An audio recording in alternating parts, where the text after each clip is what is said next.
Jim.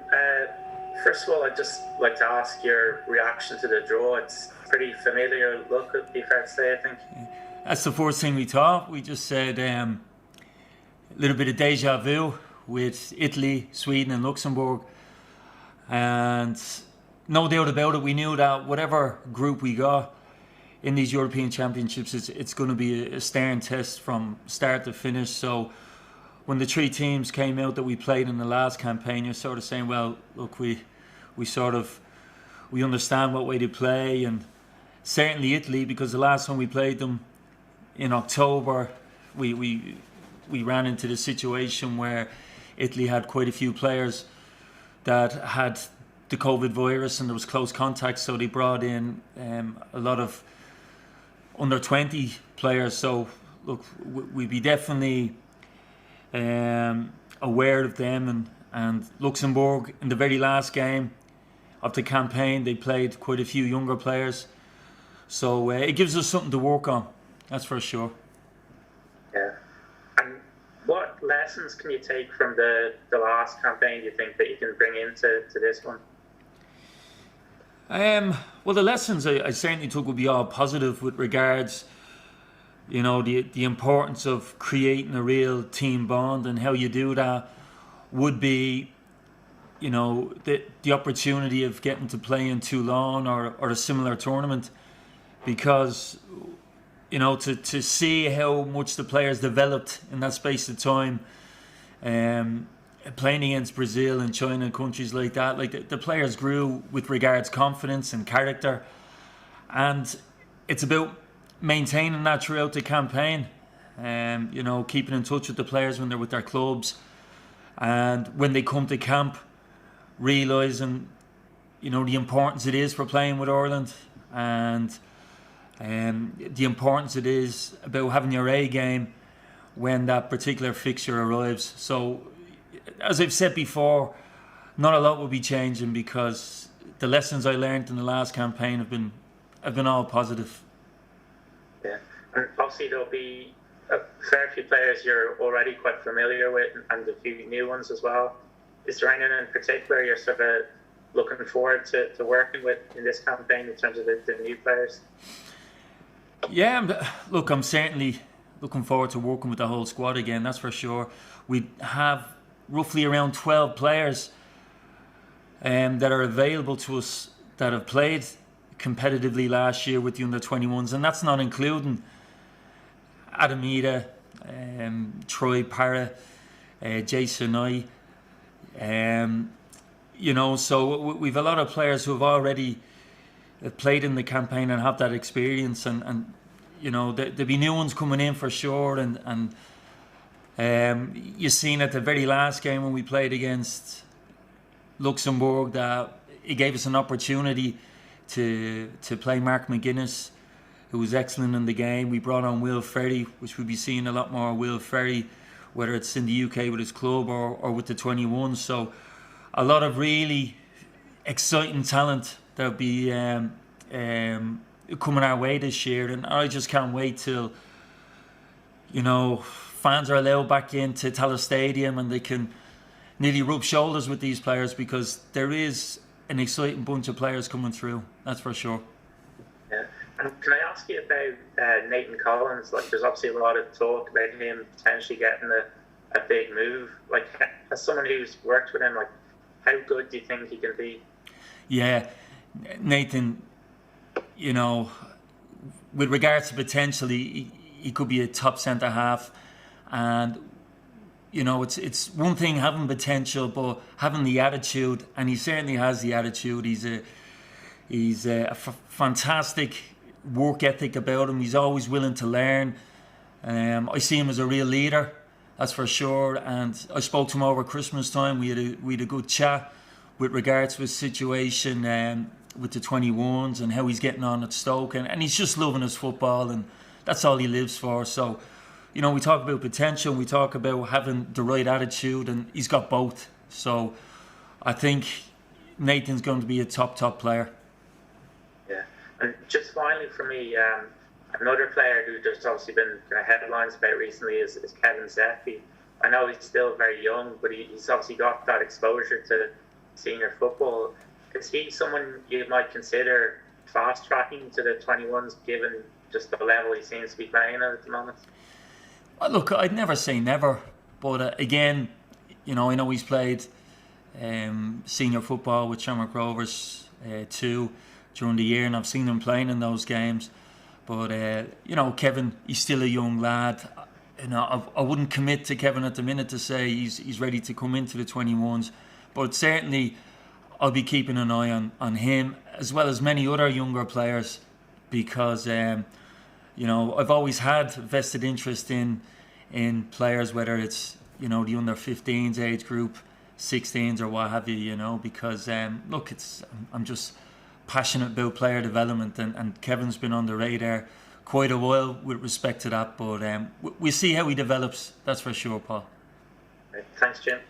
Thank you. Anthony Pine, if you're there, if you can ask the next question. Jim, how are you? Anthony, how are you? Good.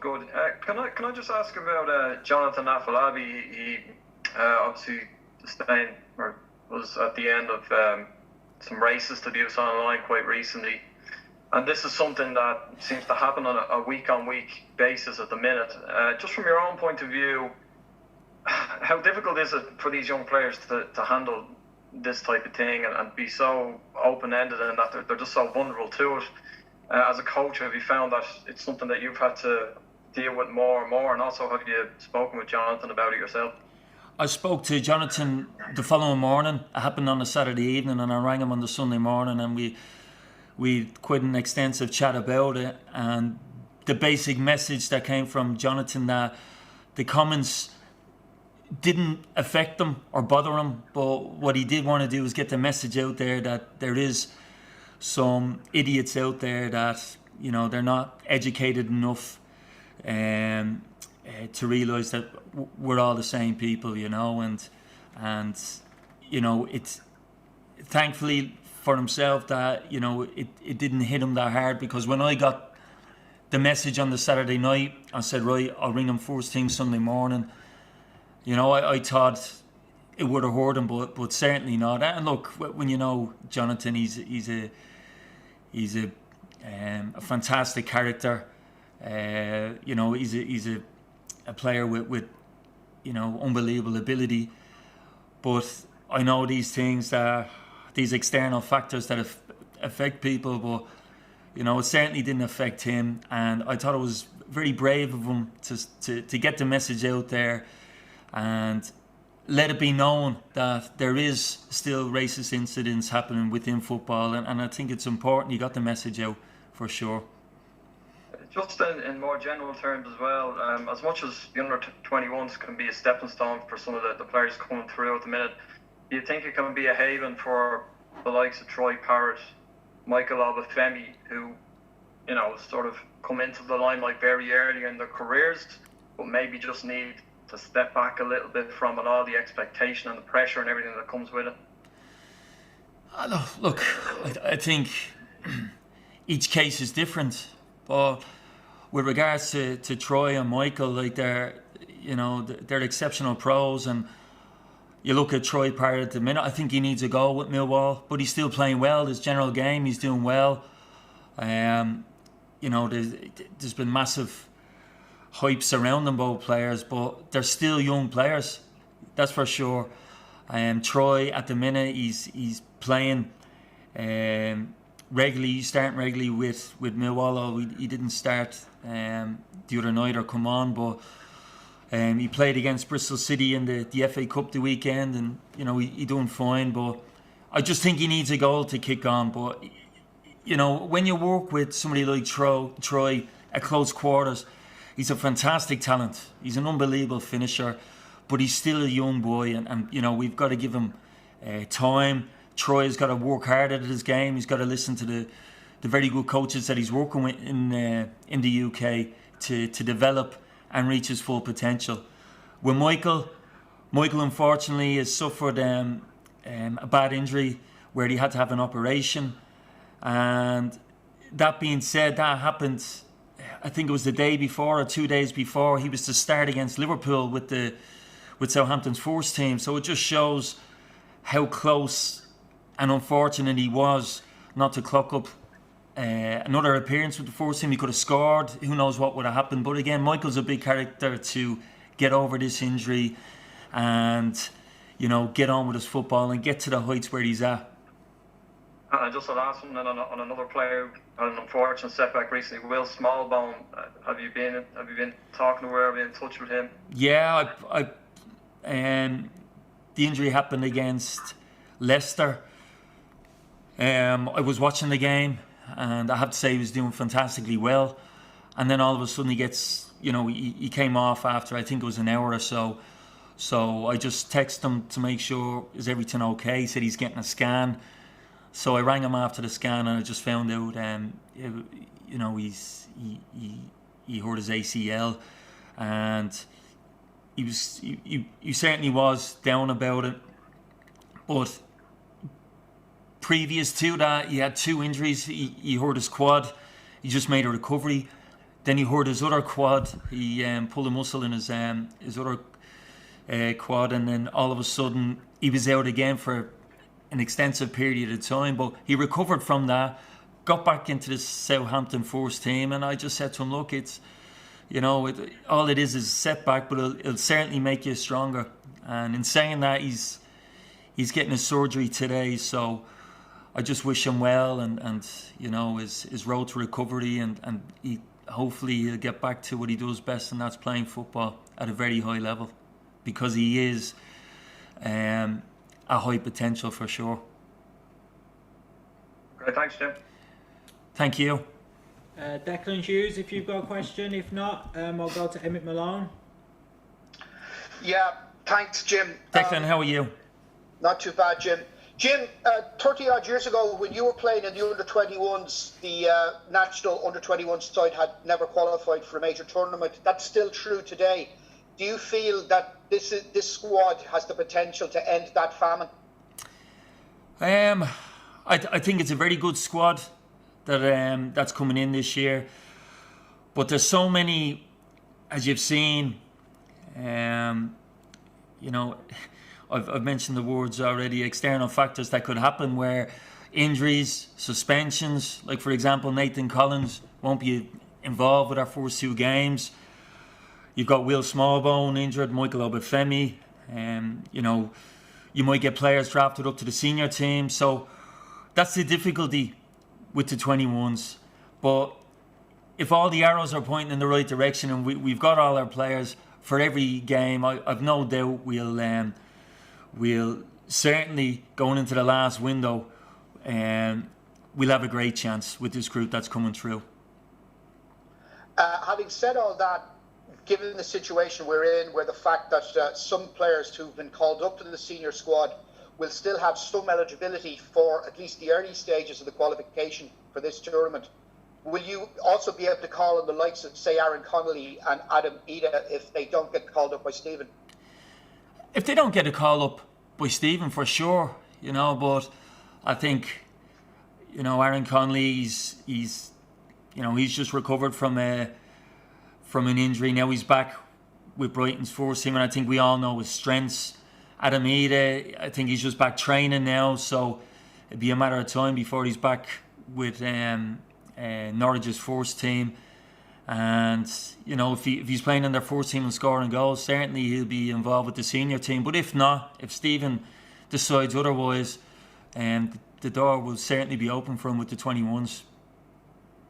You seem to have a wealth of talent at goalkeeper level, and fortunately, from your perspective, Gavin Bazuna's getting regular football, first team football out on loan, and Brian hopefully will be with Bray when the season here resumes. So we've got plenty to look forward to going forward, certainly in that department. Yes, without a doubt. And for somebody so young, you know, for Gavin to be playing regularly with Rochdale in League One, I think it's an unbelievable experience he's picking up now, and he's going to be a top goalkeeper. And why I say that, obviously because of his ability, everybody's seen that, but He works extremely hard on his game to get better. Always challenging our goalkeeping coach Rene Gilmartin about, okay, what do I need to do to get to the next level? And that's what you need from the players. Players have got to be on the front foot, finding out those sort of areas where they can work on to make them play regular first team football, where they could sort of naturally make that step from the 21s to the senior team. So Gavin, I've a lot of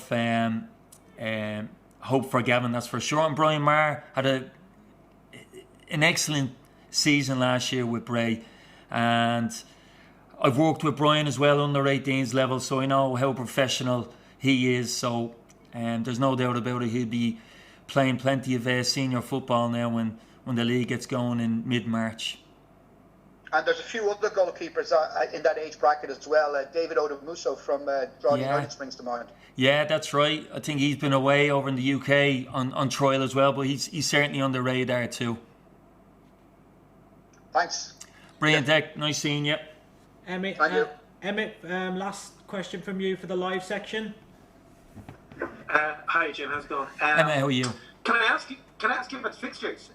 They're decided now, are they? Still negotiating right now.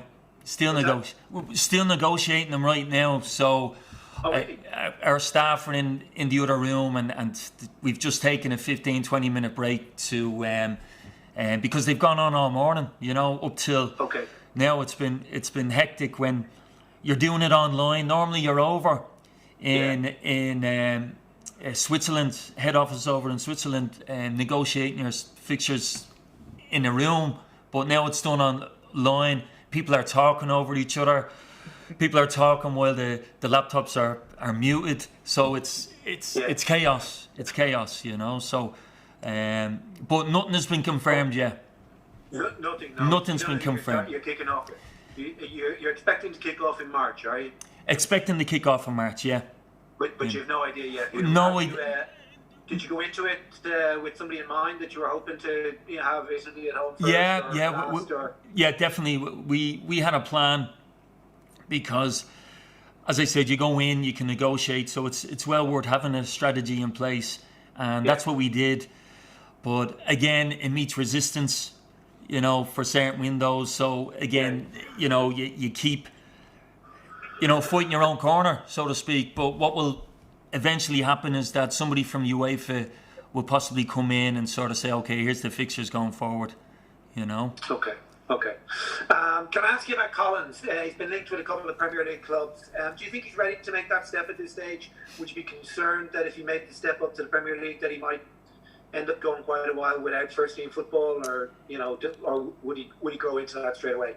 Well, I certainly can't answer, would he go into, the teams mentioned, would he go straight into the team? That's certainly, that's the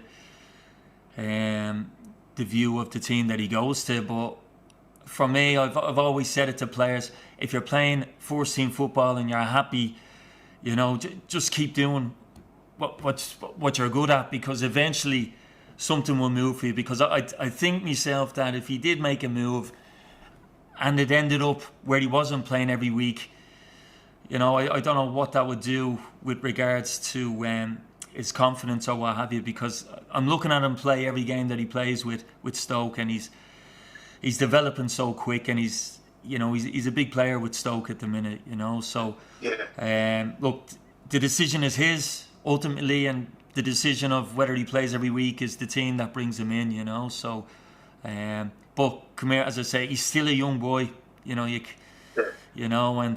I just think he's, he shows so many positive qualities that he will reach his potential, that's for sure. Okay, great stuff. And last one, just on balance, you mentioned the fact that the likelihood that the likes of Knight and Paris are probably, gone to the senior squad at this stage. In general terms, taking that into account, this was seen as a really strong generation, kind of collectively across a few years. Is the next campaign going to be that little bit weaker than the last one, or a little bit stronger, given the people who are coming in and the people who are leaving?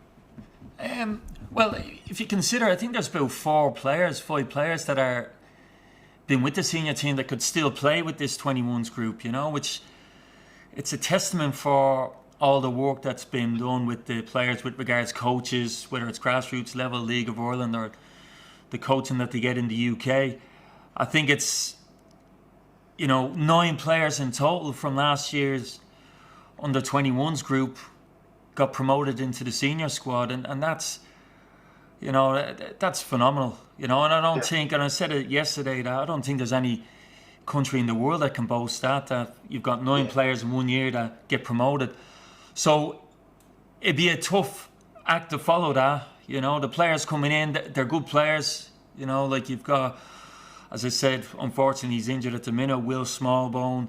You've got there's a boy at Brentford, Alex Gilbert. Joe Hodges on the radar. All fantastically talented players. Conor Coventry. Yeah. We've talked about Johnny Afolabi and Michael Obafemi.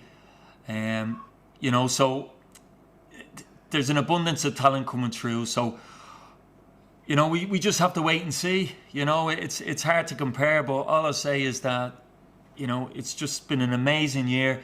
You probably say, okay, you didn't qualify for the finals. I get that, but I think real success with the 21s is players getting promoted to the senior team, and it's about them, us coaching them and preparing them to make that jump. And it's certainly that's what happened from our end, but we'll see what happens with the new batch coming through.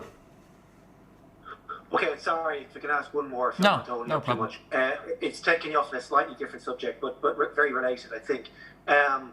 It appears that with Brexit, the rules aren't going to be changed to allow our players to keep going to England at 16.